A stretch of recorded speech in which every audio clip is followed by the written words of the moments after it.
if you're a traditionalist, your partner has consumption and is not worried about it.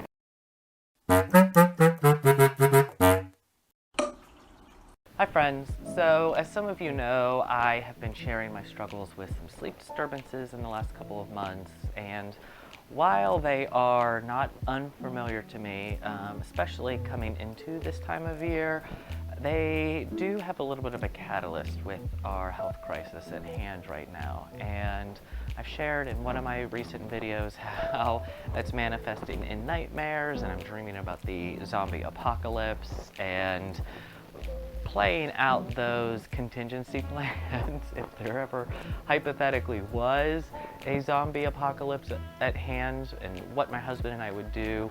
And I will start with a brief little story about how when Caleb and I were first dating and he was applying to jobs and we were looking for new places to live and I was looking for jobs and school and all of this other stuff, we were hopping around a lot. And at one point we were sharing a vehicle and I was taking him to have his health screening for one of his interview processes. And he was worried about the man-tox test, the skin test about TB, and then he explained to me that he has latent TB from working in social services within a prison system in Pennsylvania. And from going to school and switching jobs and not being able to maintain health care, he was never able to actually successfully treat that latent TB infection. And so every so often he has to go get a chest x-ray because the man-tox test normally comes up that he's positive for TB, so they have to use the x-ray to rule out that it's an active infection. I was just a little surprised by that. You know, your partner in life is just telling you that he has TB and he's not really worried about it, or if you're a traditionalist, your partner has consumption and is not worried about it. But I think too, some of my anxiety around if you can knowingly prevent a problem from occurring in the future, that you should just take care of it. And even at the time, and still now, moving from a latent TB infection into an active one statistically is very low. And of course, with anxiety, you hype up this number because you think sort of like a pessimistic way around it. You think, oh, it's X percent, so somebody has to be that percent. Is it going to, like, do you want to look back and realize, oh, well, we knew what these odds were and then we lost and blah, blah, blah. So this might seem like a dated and foreign health concern, but it's actually relevant in places where we create this higher density population, which just creates this higher risk prevalence of something going wrong. Prisons are an example of this. Healthcare facilities can be an example of this. Usually crowded, lower income housing is an example of this. Maybe I'll have to look up. I may insert something here on like some quick facts about TB. 5 things to know about tuberculosis, or TB. 1. Anyone can get TB. TB bacteria are spread through the air when a person with TB disease coughs, speaks, or sings. 2. TB is not a disease of the past. CDC estimates up to 13 million people in the United States have latent TB infection. People with latent TB infection do not have symptoms and cannot spread TB bacteria to others. However, without treatment, 5 to 10% of people with latent TB infection will develop TB disease at some point in their lives. For some people, the risk is much higher. 3. TB can happen anywhere. TB cases are found in all 50 states. 4. Treating latent TB infection is effective and can prevent the development of TB disease. 5. It's important. If you are at high risk for TB infection, you should get tested and treated if you have it. So of course I sat with this when I initially heard it, and what rattles through my mind is, it's important. You should get tested and treated if you have it, and treated if you have it, and treated if you have it, and treated if you have it, and treated if you have it. It's important. And it's a lot. It is a lot. So, and eventually I became desensitized to it. And in December of 2019 and going into January and February, when I was getting rumblings through some military friends and health friends that something was going on with this coronavirus that was not being responded to, with something that was going on with this respiratory illness, I immediately thought, how does this affect latent TB? And I started researching what scientific articles there really were, because there aren't really any. And as countries around the world started just opening up their prison populations and releasing people in mass as to not expedite and further a higher rate of prevalence of the spread, except for the United States. And I'm going to get into the weeds real quick. This makes me upset a little bit, because thinking to the prison population, we as a society know that this is a problem. These respiratory things are something that we are not really trained to handle or mitigate a response to.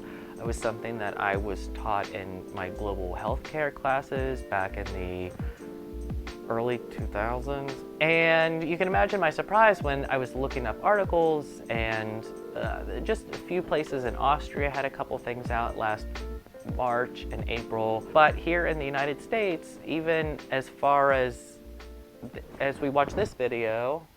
Well, so I hear we have an inmate with TB, huh? That's right. We've identified a TB case and need to plan a contact investigation. Of course, we'll want to work with your office in planning and implementing the trace. We used to have a lot of TB cases, right? That's right. So what happened? Well, after the TB outbreak in 1991, Doc started working with the State Health Department on a plan for TB control. We stepped up surveillance. That is, we started looking for inmates with signs and symptoms of TB disease and immediately put suspects in isolation to stop transmission. We used directly observed therapy. We also implemented yearly testing of staff and inmates, and as a result, both the number of TB cases as well as the TB conversion rates of staff and inmates have been dropping steadily ever since. We are only equipped with the social distancing and wearing a mask and contact tracing and reliability on people to be diligent to who they're interacting with and how they're interacting with them and what services are being shared and all of the things, right? And it makes me a little bit just angry at where we are as a society, that we know these things and we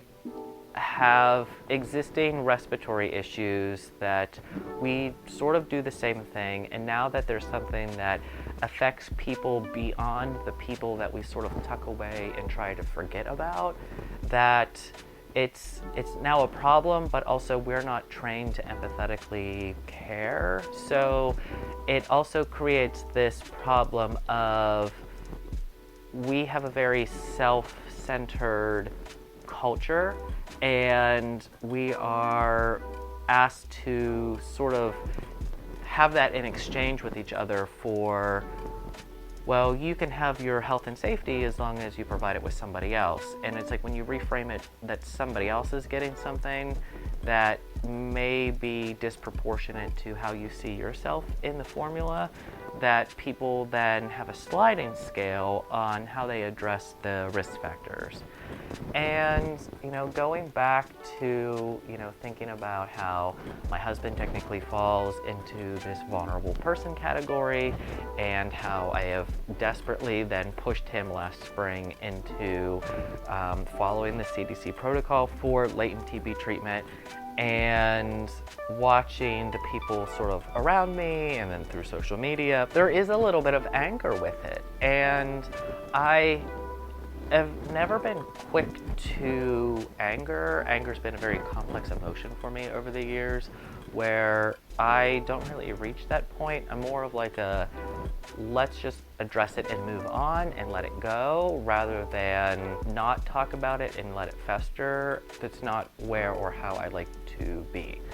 And so the health crisis at hand has definitely put me in this frame of mind of, I feel like I'm constantly angry, but I don't know necessarily what I am angry at, or whom I am angry with, or what is it that I want to relieve that anger. And that is just one of the things that are going on right now.